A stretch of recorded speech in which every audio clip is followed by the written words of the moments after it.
Hello, hello, hello. The tasting video is upon us. Got back from Maui about 3 or 4 days ago. The marriage has happened. Video with that on that coming soon. Hopefully I can put something together, some pictures and stuff. So this is the Christmas beer tasting. I put a Douglas fir Christmas tree, which I think in the video said it's a pine tree, but I don't think it's actually a pine. I don't know. Someone said it and I think they're right. And I'll put that brew date down in the description below. I'll screenshot the recipe right now.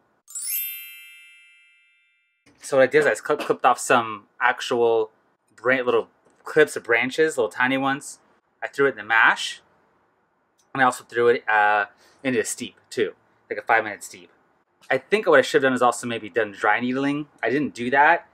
I don't know. I just want to see what I got out of those two additions. I did no hops in this either. As you saw, the grain bill is fairly dark. So let's get to it. Right? Just get right to it. No need to dilly-dally around. A little undercarbonated. I probably should have waited a hair longer. But it's not bad. It's fine. We're good. Color's pretty cool on it. It's like this really cool, like auburn looking brown. Let's see what just these little branches did. The nose is sort of nutty. There's almost like a cinnamon thing going on too. Like a really weird, like nutmeggy cinnamon thing. But very minor.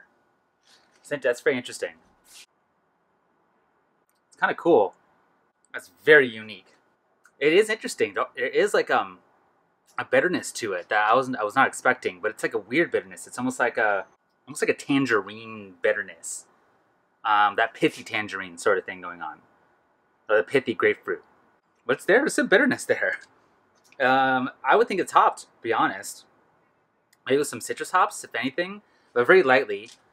I guess the oils maybe that are coming into a pine needle, like myrcene, maybe linalool, and maybe some of the other similar ones that hops have.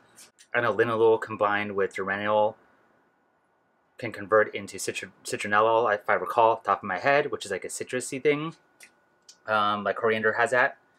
So I know people have used coriander in brewing and gotten citrusy results out of that, or maybe minor ones. I've experimented with it myself, and I believe I got some interesting results with that.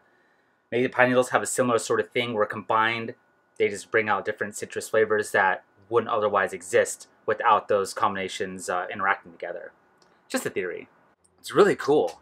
I guess somewhat of a success. I don't know. I mean, I've never done this before. I don't think anyone's really done this before. But yeah, it's so weird. It's actually pretty dry tasting too. Not too sweet, which I thought it might be with no hops in it. It's really cool. I want to get some other opinions on this. I don't know what else I would change on it. I mean, maybe add a little more just to see. Maybe up the dosage a little bit. And I think it did like 0.2 ounces each on each addition.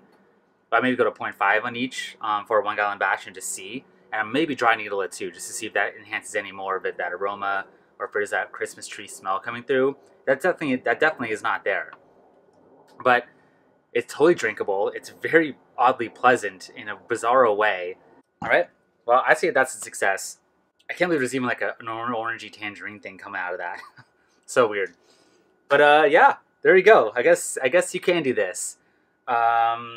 So yeah, stay tuned for more videos. Keep getting weird, and yeah, see you next time. Keep brewing and just keep doing things.